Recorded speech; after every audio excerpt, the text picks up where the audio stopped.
तिलहनी फसल अलसी की बात करें तो यह बुआई समय अनुसार बढ़वार की अलग अलग अवस्थाओं पर है, लेकिन इस समय कई प्रकार से फसल की बढ़वार बाधित होती है।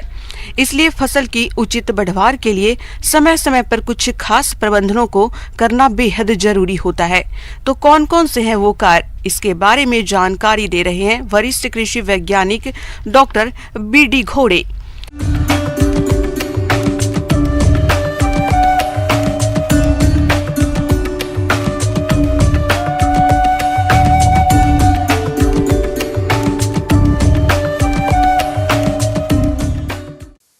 हम अभी जो है तिलहनी फसल की बात करेंगे। तिलहनी फसलों में है विशेष रूप से जो है अलसी है। अलसी जो है ये वही बोनी करते हमारे किसान भाई जहाँ पे सिंचाई के साधन नहीं है या असिंचित में उपयोग करते हैं, या सिंचाई बड़े मुश्किल से एक आधी मिल सकती है, ऐसे खेतों में जो है अलसी की बोनी कर सकते हैं। अब इसमें जो है अलसी में खरपतवार भी उगाते हैं, क्योंकि रबी की फसल है। तो रबी की फसल में जो है चौड़ी पत्ती वाले, सकरी पत्ती वाले भी जो है खरपतवार आते हैं।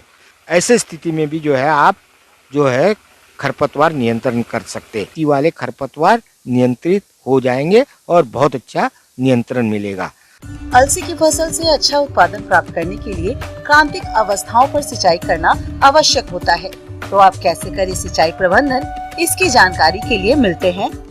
अब आता है कि अंकुरन के बाद आपको जो है सिंचाई प्रबंधन की व्यवस्था है, तो सिंचाई करिए। तो पहली सिंचाई जो है 35 दिन में आपको अलसी में करना है, और दूसरी सिंचाई जो है 70 दिन में करना है।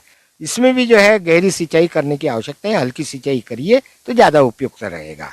टॉप ड्रेसिंग में पहली सिंचाई में यूरिया देना है, वो भी 25 किलो प्रति एकड़ के हिसाब से। इस प्रकार से रासायनिक उर्वरक की पर्याप्त मात्रा हो जाती है।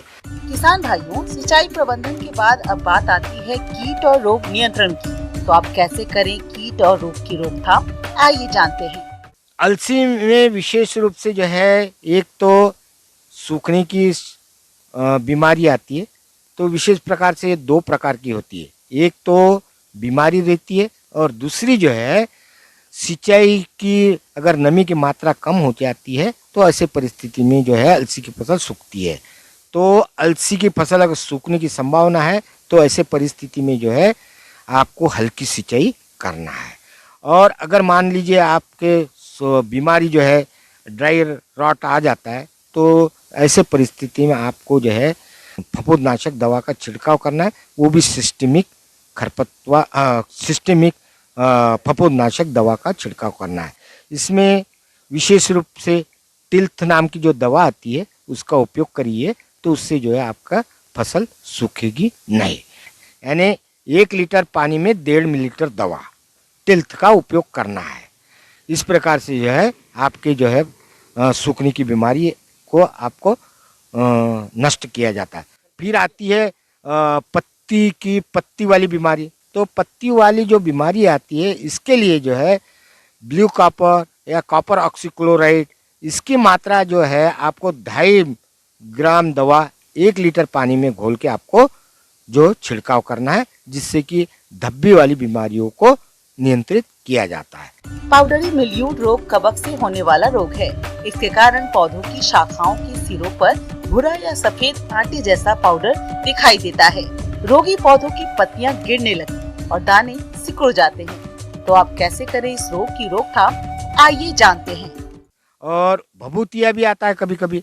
तो भभूतिया के लिए तो सल्फर नाम की जो दवा आती है, इससे भी नियंत्रण हो जाता है। इसकी मात्रा जो है आपको जो है 2 से 2.5 ग्राम प्रति लीटर पानी के हिसाब से आपको छिड़काव करना है। तो इस प्रकार से आपको 400 ग्राम में 1 एकड़ मात्रा पर्याप्त हो जाती है।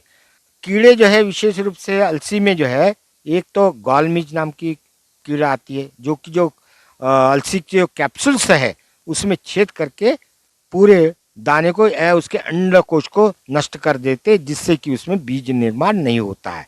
तो इसके लिए जो है डाइमिथेट नाम की जो दवा बताइए, जो कि रोगर के नाम से बाजार में मिलती है, या क्विनालफास भी यूज कर सकते हैं। ये इसकी मात्रा जो है 2 मिलीलीटर दवा 1 लीटर पानी में छिड़काव है, तो इससे जो है आपके एक तो गालमिज भी नियंत्रित हो जाएगी, साथ में आपकी जो है माहू भी आता है तो माहू भी नष्ट हो जाएगा, और या दूसरे अन्य कीट आते हैं चूसक, वो भी नष्ट हो जाएंगे। किसान भाइयों, अब लेते हैं एक छोटा सा ब्रेक।